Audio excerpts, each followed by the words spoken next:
So do I use classic hypertrophy methods with athletes where I just stick to percentages of intensity suited for hypertrophy development? So for the most part, I do not use many hypertrophy special methods with athletes just because it's not really well suited for the purpose of athletic performance, especially if they have a short off season. If they have a very long off season, it might be fine to adopt some of these methods in the early stages of training, as it's too far away from peaking to really detract on performance of rate of force development and power and all that stuff. So that would be okay. But generally speaking, it's more a question of maybe training in the hypertrophy zone, functional hypertrophy zone, in terms of strength qualities, and introducing methods that help induce hypertrophy gains, like eccentric methods, but that can also help with sports performance, which would be the case with eccentric methods.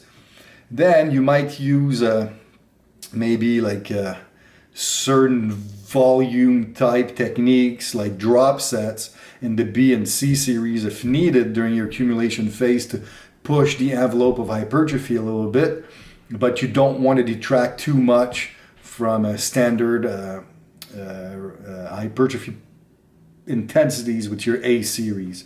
So generally speaking, that's what I would do with the athletes. So how to warm up for chin-ups. So understanding that the vast majority of people cannot do like a ton of chins body weight, then it becomes quite hard to say, okay, do some chin-ups at 50% of your starting weight. It's just not very practical. So what I like to do for chins is simply do multiple sets of singles.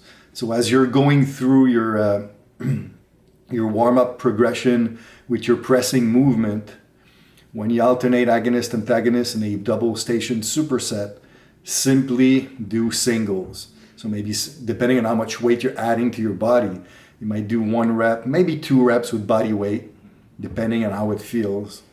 And then you just add a little bit of weight, you do another single, a little bit of weight, do another single. So, it's not ideal. It's not as much total reps as you would in a normal warm-up.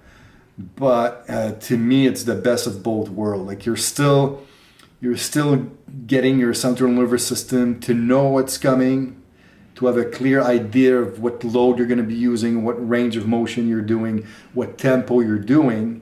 But you don't want to make the mistake to do so many reps that you build up lactate during your warm-up, which will endure your performance during your working set. So you have to use that middle ground. So that's why, to me, a few sets of singles or maybe doubles tend to do the trick on exercises like chin-ups.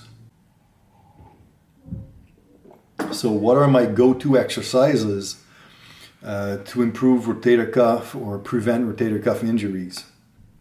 I don't really have one exercise specifically. For me, it's more about working the different arm angle and arm positions through your rotator cuff work over time. That to me is the key to injury prevention.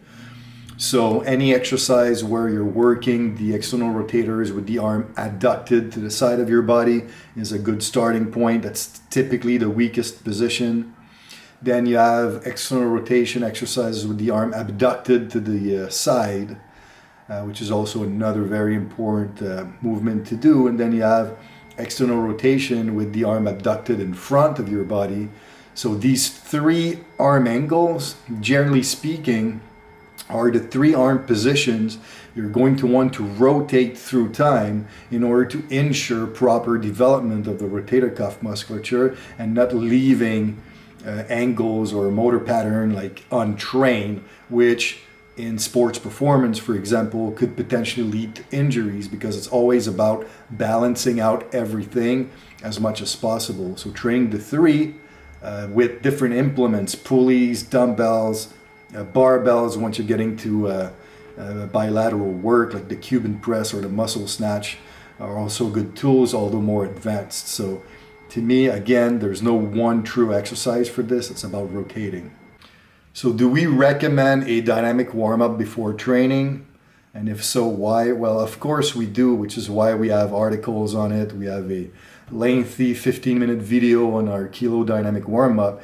So obviously we consider this an important factor. So the reason we do it is a lot of our clients, mostly Gen Pop, they're busy, they have their busy schedule, work and on and on. So a lot of them, they go from a state where they're sitting and working and driving their cars to coming to the gym to now all of a sudden they need to train. So by doing a short dynamic warm-up, and I don't like warm-ups that overdrawn, that are way too long. Like our warm-up is 8 to 10 minutes max. It's a full body dynamic warm-up. It serves at like increasing body temperature, of course, but just waking up, for lack of a better word, the nervous system to prime you or to get you ready for the demands of the training session.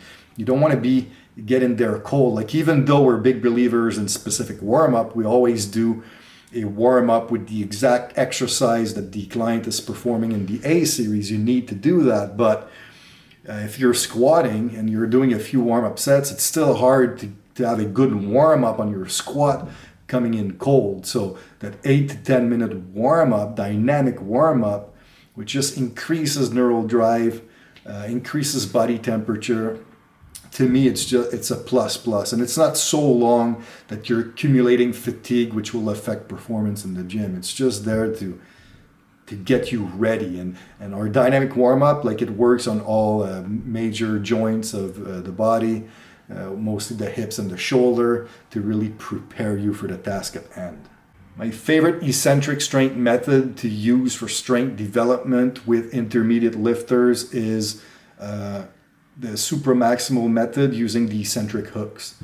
I really like that. Like, although you could definitely use this with advanced lifters, but I think the intermediate lifter can greatly benefit from that method. So anywhere from 4, 3, 2, or 1 rep with the eccentric hook, very beneficial. You're overloading the eccentric with a supramaximal weight. Once the hook comes off of the barbell, it allows you to accelerate the load concentrically.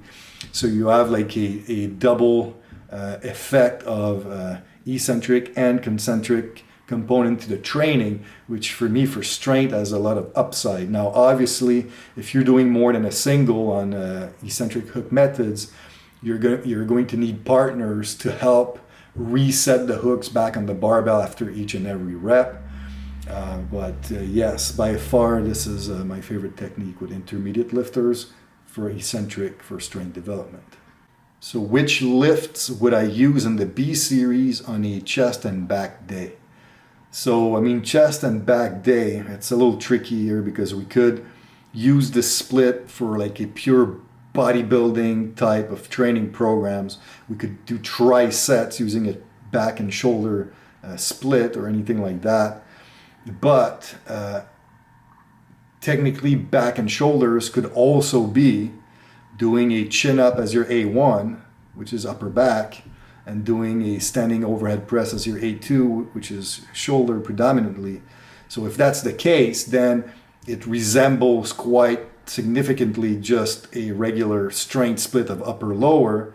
So in that case, I would simply use the 90-degree principle within the session, where now my B1 would be a flat pressing movement pattern, maybe a flat close grip bench press with a thick bar, maybe a flat dumbbell press, and then the B2 would be a rowing variation. So just doing the 90-degree principle, as simple as it is, that's what I would do with back and shoulders with that setup. Now, if we're talking about using tri-set on a bodybuilding split with a back and shoulder day, I mean, then the B series, like if you do so, because if you're doing 5 sets of tri-sets for back, 5 sets of tri-sets for shoulders, the B series might simply be like a isolation delt or a isolation back exercise for high rep that you're doing as a finisher for 3 sets, let's say.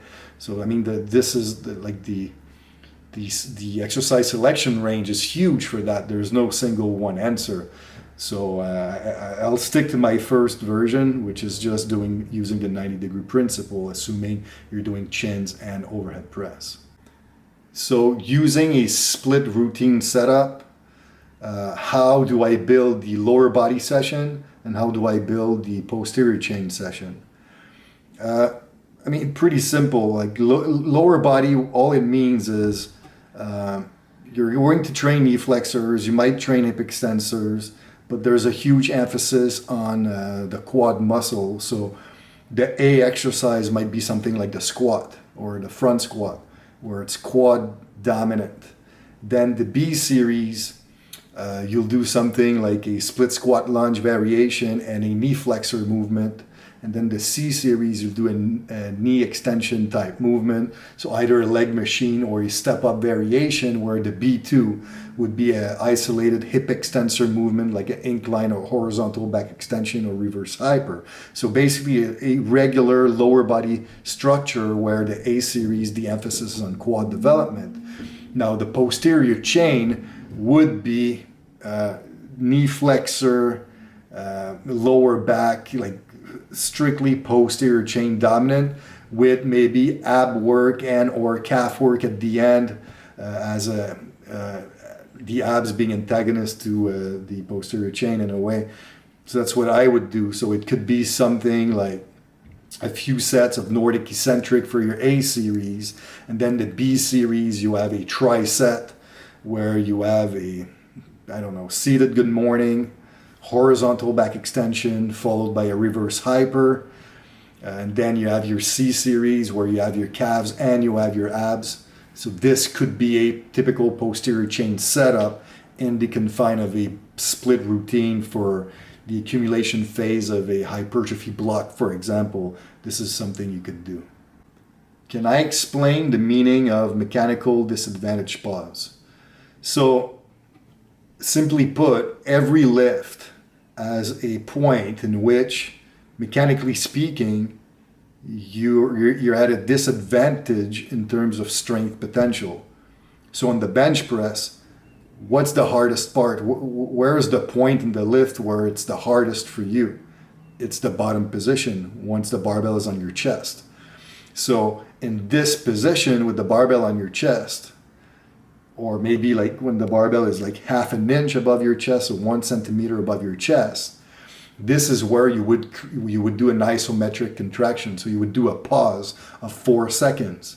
So 4 seconds, it's a long enough pause to dissipate all elastic energy, which means that now your concentric rep would be a pure expression of concentric strength, because there's no elastic component to help you create momentum on your concentric rep. So you're pausing in the part where it's the hardest, and now you're forced from that hardest position to express as much force as you can to come off of that weakened position.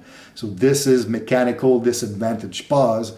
They're a good plateau busting technique, because you're only as weak as the weakest link. So if you can strengthen that part, then it just allows you to use more weight, because now you won't have that limitation in the bottom coming off that position. It's the same thing on a squat. The mechanical disadvantaged position is in the bottom.